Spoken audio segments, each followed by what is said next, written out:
Selamat sore dan semangat sore. Selamat sore dan semangat sore Tribuners dimanapun Anda berada. Senang sekali saya Ilu Devi dapat kembali berjumpa dengan Anda. Kali ini dalam program Ngobrol Virtual. Dan kita akan membahas terkait bincang-bincang bola spesial Piala Dunia 2022 di Qatar. Nah, Piala Dunia sudah berlangsung beberapa hari belakangan hingga hari ini dan nantinya hingga 18 Desember 2022. Tentunya sudah ada beberapa tim yang sudah kita lihat bagaimana kemudian permainannya dan juga rupanya sudah ada yang tersingkir nih. Untuk itu tim-tim yang sekiranya hari ini dan sampai esok dan beberapa hari ke depan bertanding akan memperebutkan posisi siapa nih yang bisa masuk ke babak 16 besar Piala Dunia 2022. Untuk membahas hal itu kita sudah bersama dengan narasumber kita yang hadir secara virtual. Kita sapa terlebih dahulu Kak Hashim Arfa. Selamat sore Kak Hashim. Ya, sore gimana? Baik, bagaimana kabarnya hari ini? Alhamdulillah baik-baik kalau sore Baik, nah hari ini. Kak Hashim, apakah tim yang dijagokan masih bisa kiranya melaju ke babak 16 besar atau seperti apa? Masih dong, saya kan tim pendukungnya Jerman. Ya, cuma Oke. Jerman sekali kalah dan kalahnya itu eh, apa ya tidak diprediksi atau kejutan Baik, nah. dikalahkan oleh Jepang 2-1. Mhm. Baik, nah kita akan memperbincangkan terkait tim siapa saja nih yang kiranya nanti akan bisa melaju ke babak 16 besar setelah pertandingan sudah dilewati beberapa hari belakangan dan Hmm. sudah ada kandidat-kandidat mungkin yang diprediksi akan terus melaju di babak 16 besar kemudian nanti sampai ke final. Oke, Kak Hashim. Nah, kita tahu bahwa dari beberapa pertandingan kemarin sudah ada tim yang lolos ke 16 besar yaitu Hmm. Prancis, Brasil dan juga Portugal. Nah, Hmm. seseru apa begitu kemarin dari yang Kak Hashim saksikan? Seseru apa pertandingan kemarin untuk memperebutkan mereka ini sampai kepada babak 16 besar? Ya, kalau kita lihat Prancis kan memang salah satu tim yang paling diunggulkan ya. Jadi kalau kita lihat prediksi ada 5 tim yang diunggulkan untuk Piala Dunia 2022 ini.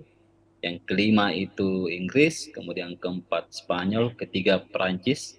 Ini Perancis adalah mantan juara dunia ya tahun Mhm. 2018. Kemudian yang kedua Argentina dan yang pertama tentunya masih Brasil. Kalau dilihat dari statistiknya memang hanya Portugal saja yang tidak diunggulkan, yang sudah memastikan tempat di babak 16 besar ini. Selebihnya Prancis dan Brasil memang Brasil. diunggulkan dalam berbagai survei, dan itu sudah terbukti bahwa mereka sudah bisa melaju dengan 2 kemenangan beruntun ya. Jadi ini tidak mengagetkan, tapi yang mengagetkan ini Argentina karena dia salah satu masuk tim unggulan, tapi mengagetkan karena dikalahkan 2-1 lawan Arab Saudi di pertandingan Mhm. pertama.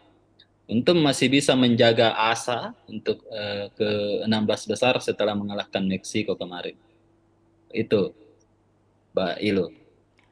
Baik, untuk tim Portugal mungkin menjadi tim yang sekiranya kemarin tidak Ya, begitu kuat diprediksi untuk melaju ke 16 besar, tetapi buktinya hingga hari ini kita bisa melihat bahwa Portugal sudah menempati ya. posisi dan dipastikan untuk melaju ke 16 besar. Begitu pula kalau dari Argentina nih, Kak Hashim, apa Mm-mm. mungkin skenario kedepannya sampai pada akhirnya bisa menempati atau melaju ke 16 besar? Argentina pada pertandingan terakhir harus Mhm. menang. Mhm. Karena poinnya ini dengan di grup C ya, Mhm. Argentina tergabung di grup C. Justru Polandia yang berada di urutan pertama dengan 4 poin, kemudian Argentina di posisi kedua, kemudian Arab Saudi di posisi ketiga dan Meksiko.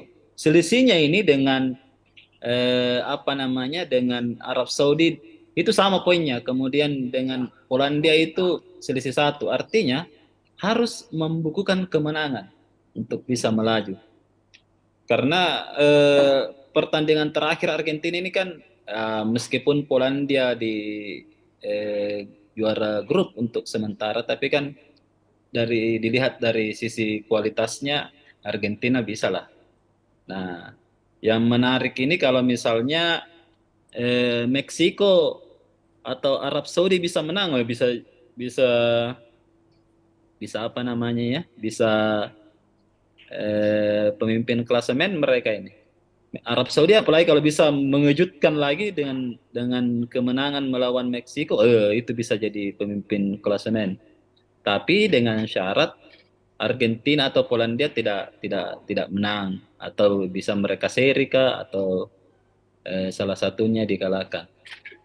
Nah, tapi kalau kita lihat secara overall dari grup di Piala Dunia 2022 ini hampir semua tim itu sudah berimbang ya. Dulu-dulu kan kalau kita lihat setiap event-event Piala Dunia semenjak saya pertama kali nonton 98 itu kan hanya Brasil, kemudian Jerman kalau di Eropa. Tapi kan justru 98 apa namanya? Menghasilkan juara baru waktu itu, Prancis. Nah, jadi kita tidak bisa juga apalagi tim-tim ini tidak bisa jumawa ya melihat tim-tim yang baru atau ini kan masalah pride juga, masalah kebanggaan sebagai negara dan ini hanya pertandingan yang bisa diikuti 4 tahun sekali. Jadi pastilah semua tim akan mengeluarkan kemampuannya pada pertandingan terakhir yang akan dimulai pada tengah malam ini. Itu. Baik, nah cukup menarik memang pertandingan di Ya. Qatar 2022 kali ini karena kita bisa melihat nih tim yang mulai juga menunjukkan dirinya begitu. Ada beberapa Mm-mm, tim betul. Asia khususnya Ya. Arab Saudi juga begitu ya Mm-mm. Kak Hashim, dan dari pertandingan-pertandingan sebelumnya di Piala Dunia sebelumnya hal ini sangat jarang mungkin terjadi. Tim-tim yang Ya. sebelumnya tidak bisa diprediksi ternyata memunculkan gebrakan-gebrakan baru seperti kita lihat kemarin Arab Saudi, kemudian juga Jepang, meskipun Mm-mm. pada pertandingan selanjutnya dikalahkan, namun ini sebagai suatu langkah yang mungkin bisa dibilang baru bagi tim-tim Asia Ya. begitu. Nah, untuk tim Asia sendiri Kak, bagaimana peluangnya sejauh ini? Karena kemarin juga sempat menang tapi sempat dikalahkan lagi. Ya. Kalau saya sih melihat peluang tim Asia tidak tertutup ya, Mhm. justru masih terbuka. Sisa mereka bisa memainkan permainan seperti ketika mengalahkan tim-tim besar kemarin, ketika Arab Saudi mengalahkan Argentina atau ketika Jepang mengalahkan Jerman. Jadi apalagi kan untuk di lawan terakhir kalau kita lihat Arab Saudi ini kan melawan Meksiko yang tidak sekuat Argentina. Kemudian kalau kita lihat juga tapi yang Jepang ini agak agak ada ya. Ya. Agak keras pertandingan terakhir karena harus melawan pemimpin grup E saat ini Spanyol. Mhm. Kemudian kalau kita lihat juga yang bagus juga kemarin itu Iran ya. Ya. Iran ini di posisi kedua dan lawan terakhirnya ini adalah Amerika Serikat. Jadi eh, masih ada peluang-peluang untuk semua tim-tim dari Asia kalau kita lihat. Sisa tinggal mengeluarkan kemampuan terbaiknya dan ini akan menjadi semacam jalan awal untuk tim Asia untuk bisa bersaing lebih lebih lebih apa namanya di lebih bersaing lebih bagus lagi di pegelaran Piala Dunia selanjutnya. Nah, artinya kalau kita lihat kualitas sepak bola di seluruh dunia itu sudah hampir merata. Kalau setelah kita lihat beberapa pertandingan belakangan ini. Jadi meskipun seperti kita lihat kemarin Arab Saudi bisa mengalahkan Argentina, tapi toh tidak bisa, dia justru kalah dari Poland, dari Polandia yang bisa dibilang lebih di bawah. Artinya kalau begitu adalah strategi pada saat permainan. Jadi bukan dilihat dari track record belakangan ya, tapi strategi pada saat permainan 90 menit itu bagaimana cara mengolah strateginya pasti kan beda lagi. Karena di pertandingan ini kan pertandingan bukan liga ya, ini pertandingan turnamen sehingga eh, strategi saat itu, strategi pelatih ataupun emosional pelatih, ya pemain dan pelatih itu sangat mempengaruhi. Jadi saya menduga Arab Saudi dan Jepang ini sudah terlalu euforia Mhm. sehingga tidak mempertimbangkan strategi yang ciamik lagi, tidak membuat strategi yang seperti ketika mengalahkan tim-tim besar ini, ketika melawan tim-tim papan bawah. Nah, kalau saya lihat ya terlalu euforia kalau kita lihat. Karena setelah itu kan Arab Saudi dan Jepang kalah.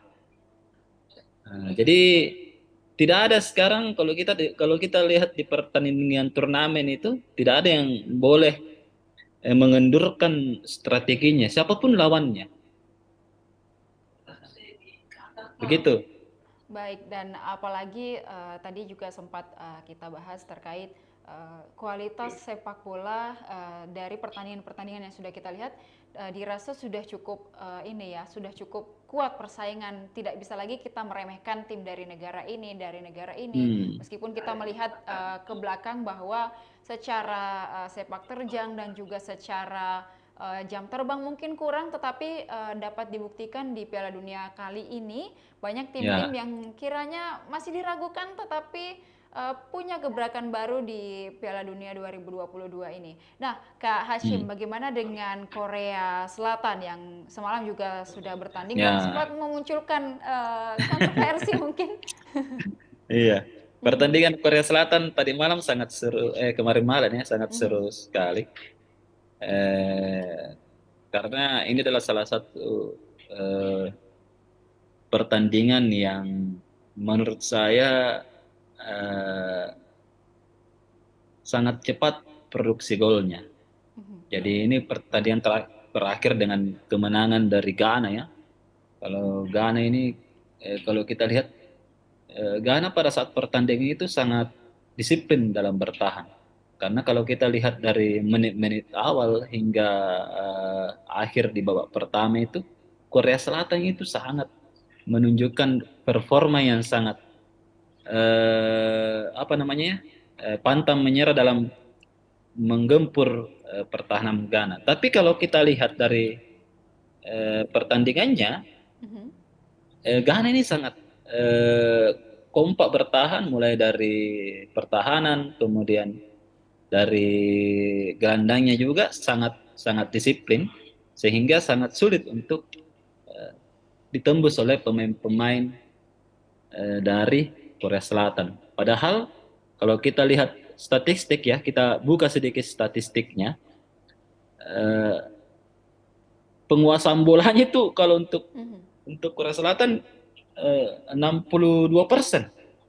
Kemudian Ghana itu 38%. Artinya eh, menyerang itu belum tentu bisa unggul ya. Apalagi kan apalagi tim-tim Ghana ini kalau kita lihat sangat disiplin. Nah, dari semua overall di pertandingan kalau kita lihat tim yang disiplin adalah tim yang bisa meraih kemenangan. Nah, ketika kita lihat pertandingan Arab Saudi melawan Argentina, Arab Saudi itu sangat disiplin, baik dalam bertahan, menyerang.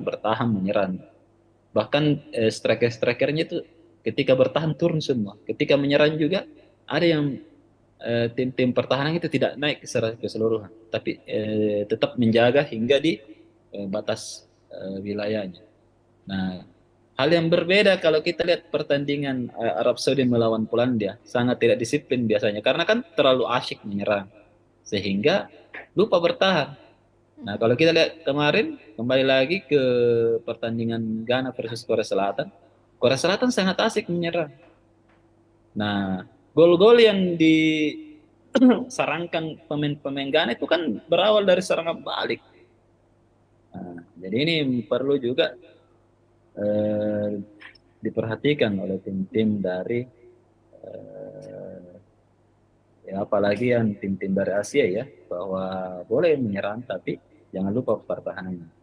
Nah, ya, itu yang berbeda kalau kita lihat di klub-klub ya apa di timnas yang sudah lolos ini Prancis. Prancis itu kalau kita lihat pertandingannya sangat sangat disiplin juga, berhasil juga begitu. Dan mereka tidak terlalu memburu kemenangan. Kalau kita kan lihat pertandingan-pertandingan dari Brasil paling tinggi kemenangannya 2-0.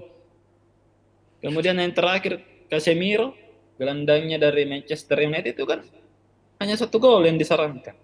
Artinya mereka ini sangat disiplin ya dalam dan sabar. Kalau kita lihat pertandingan dari Brasil itu sangat sabar melihat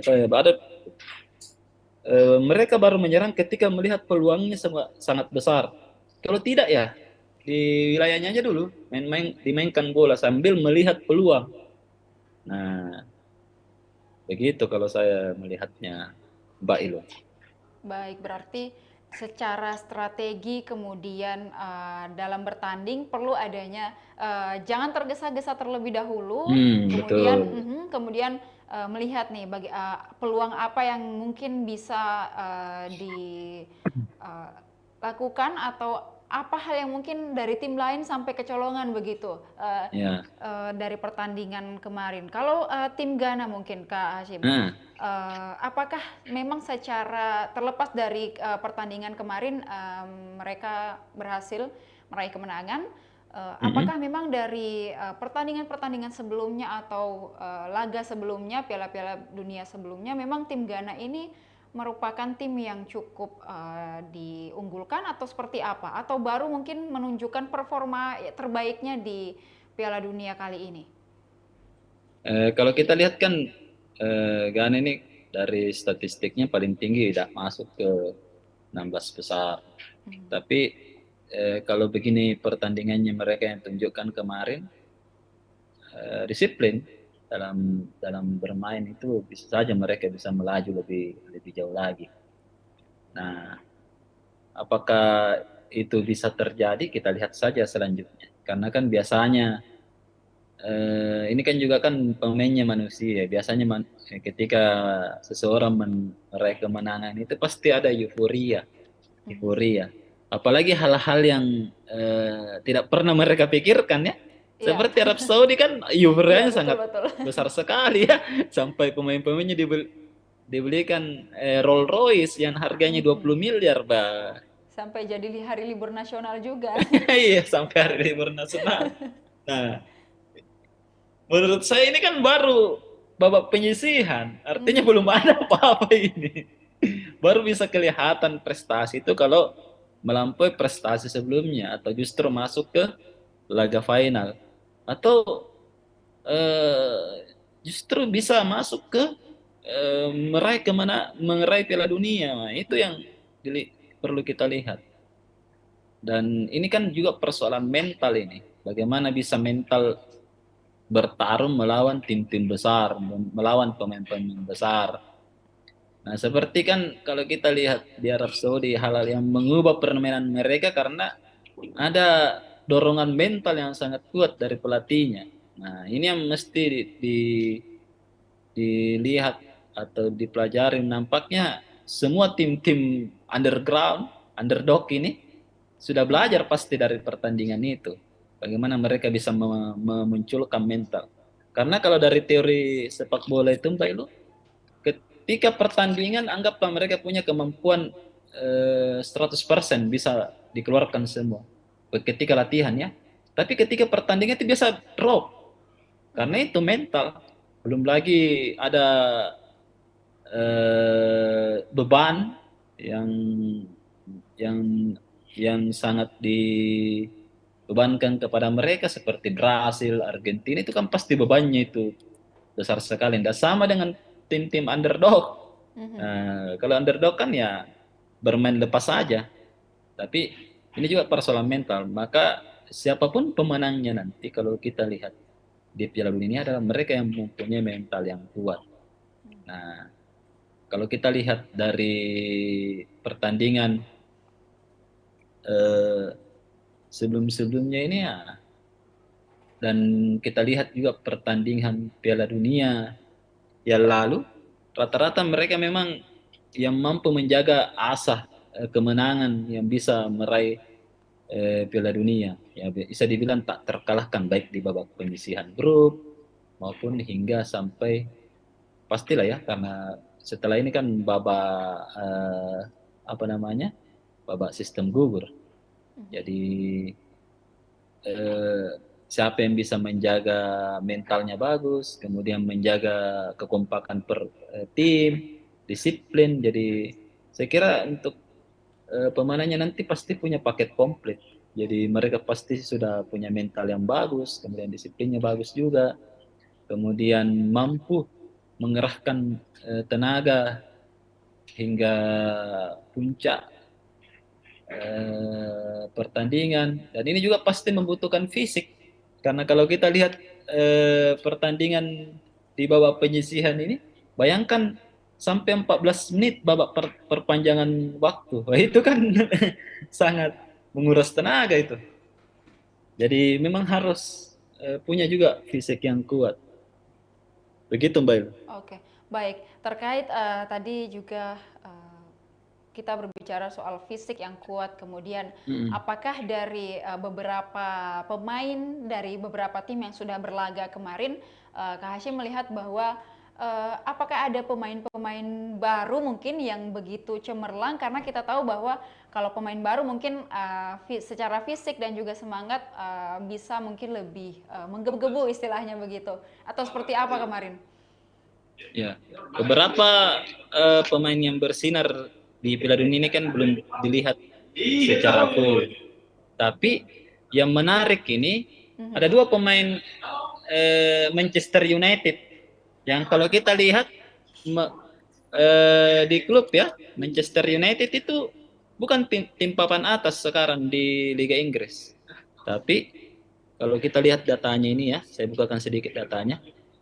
Manchester United ini di posisi 5. Tapi di Piala Dunia saat ini, dua pemain Manchester United, pertama pemain dari Portugal, Bruno, dan kemudian yang kedua Casemiro di Brasil itu sangat bersinar dan menjadi pahlawan sehingga Portugal dan Brasil sudah mengambil tempat duluan di 16 besar. Nah, ini kan sebuah pertanyaan ya. Kok di klub mereka tidak bersinar, tapi di Piala Dunia saat ini mereka bersinar sekali. Nah, kalau di Prancis kan seperti Mbappe itu kan sudah memang menjadi andalan dari PSG.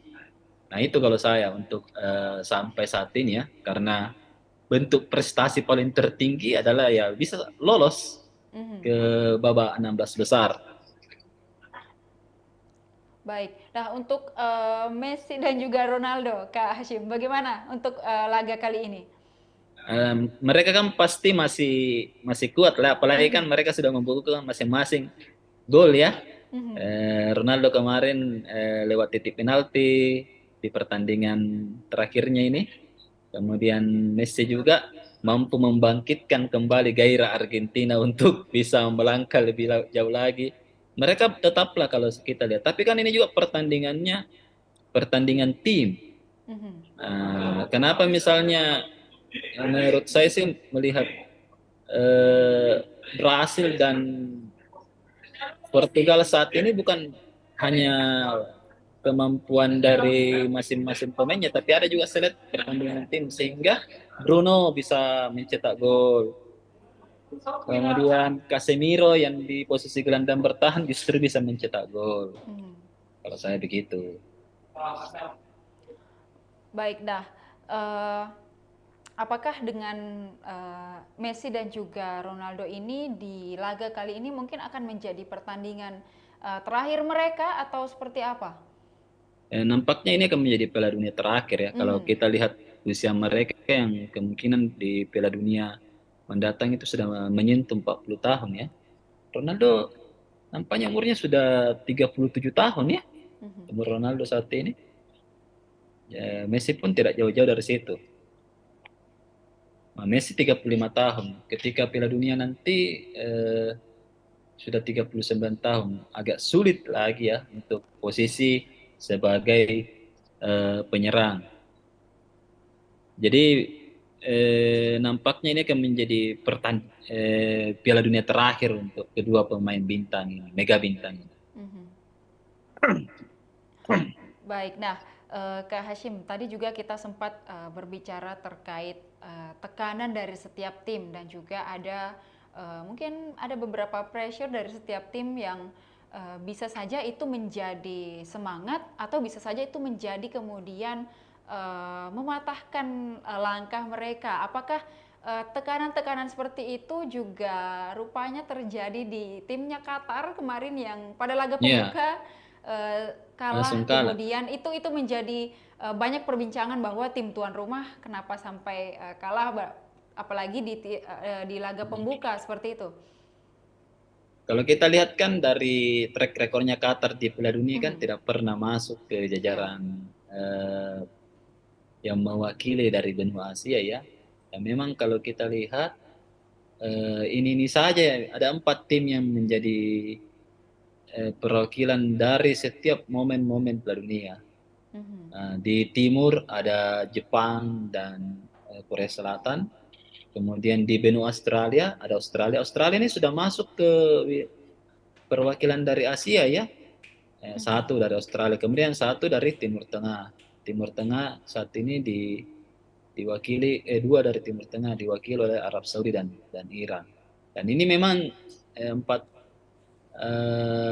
lima ya lima lima perwakilan ini memang lima timnas ini memang selalu menjadi langganan untuk Piala Dunia dari edisi belakangan ini. Mhm. Karena eh, kalau kita lihat ini juga termasuk budaya sepak bola di Jepang dan di Korea Selatan itu sangat tinggi. Bahkan pemain-pemain mereka itu kan sudah sampai main di Eropa, toh, Mhm. di pusat sepak bola dunia saat ini. Karena sepak bola di Eropa itu sangat maju. Belum lagi kan kalau kita lihat eh, apa ya,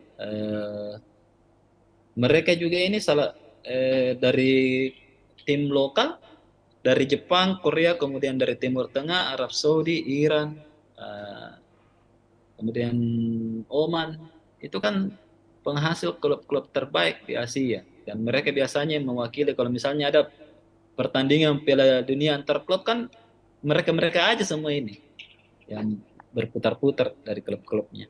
Artinya kalau kita lihat kualitas sepak bola itu ditentukan juga oleh kualitas liganya bagaimana.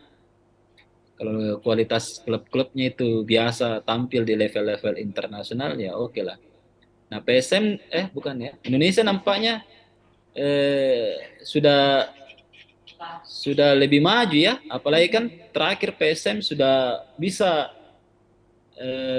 menyentuh hingga final zona. Nah ini juga menjadi salah satu gairah tersendiri untuk sepak bola lokal di Indonesia. Nah tinggal didorong lagi lebih lanjut sehingga timnas kita bisa berpeluang untuk masuk ke Piala Dunia. Dan saya rasa nampaknya ini tidak mustahil ya, Mhm. karena kan semakin tahun pasti kan eh, apa namanya kualitas kemudian perbandingan antar negara terkait sepak bola itu kan pasti semakin merata kalau saya lihat. Karena kan ilmunya kan tidak tidak tersembunyi lagi, Mhm. sudah bisa dipelajari oleh semua timnas. Kemudian kita kan juga bisa merekrut pelatih-pelatih dari Eropa yang mungkin punya kualitas mumpuni. Itu saya kalau Mbak Ilus. Oke. Baik, kita berharap memang sejak lama memang masyarakat Indonesia sudah berharap bahwa Indonesia ini bisa kemudian berlaga di Piala Dunia, entah untuk tahun ini belum mungkin, tapi untuk Ya, 4 tahun ke depan semoga Indonesia juga bisa semoga bisa. berlaga di Piala Dunia ya, Kak Hashim. Baik, Ya, nah untuk prediksinya nih, tim siapa lagi yang akan menyusul Portugal, Prancis dan juga Brasil untuk bertengger di 16 besar? Kalau menurut prediksi Kak Hashim? kalau menurut saya di grup A pasti nampaknya Belanda bisa lah, Mhm. Belanda, Ekuador. Nah, kemudian di grup B kalau kita lihat Inggris, boleh lah. Iran masih punya bisa peluang besar untuk Mhm. maju. Kemudian di grup C, ini 3 ya di grup C, Argentina, Polandia sama Arab Saudi ini masih berpeluang besar. Tapi ini ini semua sih kalau saya lihat di pertandingan terakhir sama, cuman ini saya lihat prediksinya. Dan di grup D Prancis sudah memastikan. Ini nampaknya akan Australia itu hanya butuh seri. Australia hanya butuh seri, kemudian Denmark harus menang dengan selisih gol yang lebih jauh, sama pun dengan Tunisia. Kemudian grup E Spanyol, semua saya lihat masih punya apa namanya, punya peluang. Tapi yang paling berpeluang adalah Spanyol, Jepang, Costa Rica dan Jerman. Ini masih punya peluang, tapi mereka harus menang dengan selisih gol yang besar. Dan di grup F Kroasia, Maroko dan Belgia masih punya peluang.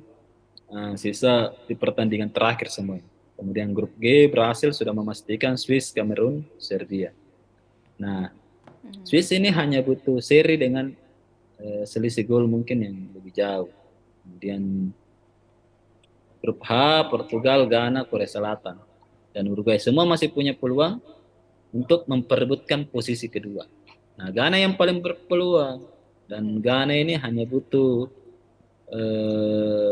seri pada pertandingan terakhir kalau saya melihatnya. Oke.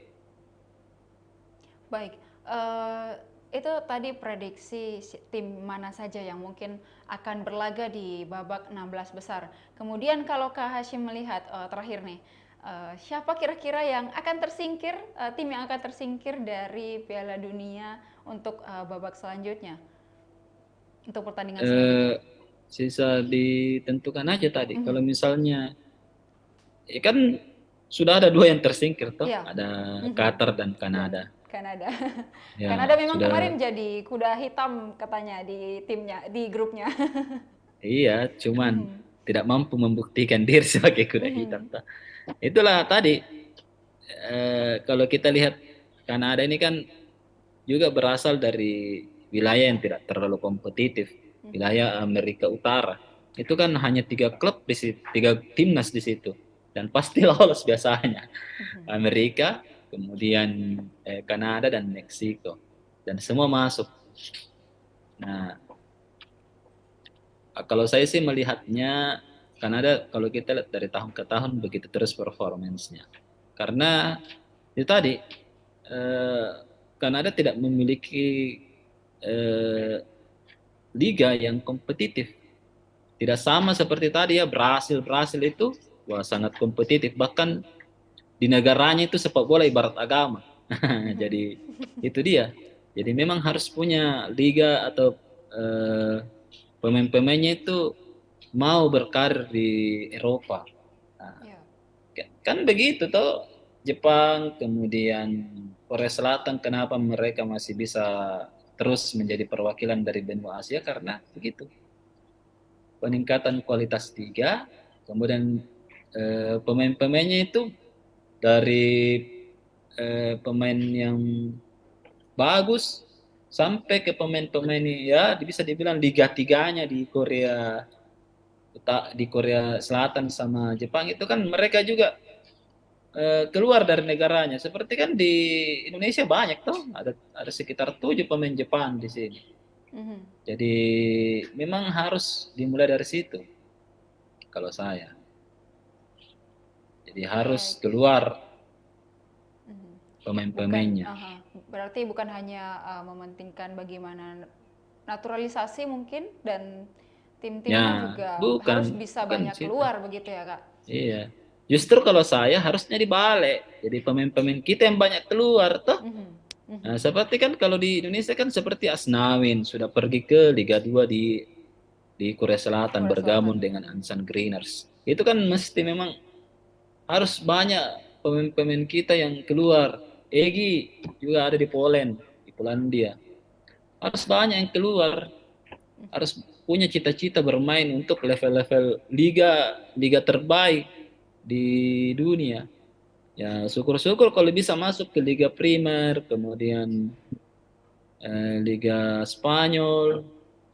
Ya, kalau tidak ya di negara-negara sekitar situ aja dulu toh. Ya, salah satu peserta peserta Piala Dunia lah. Ya, ini kan sudah ada Polandia kalau di Eropa toh. Kemudian ah, kalau di Asia ya bisa di Jepang. Di Jepang juga kan eh, ada juga pemain timnas kita di sana yang B ini. Nah itu kalau saya. Jadi memang semua pemain-pemain kenapa misalnya bagus pemain-pemain di Jepang, Korea, karena mereka keluar toh, Mhm. bergabung ke liga-liga terbaik. Korea Selatan kan ada Son di situ, kaptennya Korea Selatan, yang menjadi top skor pada Liga Primer musim lalu.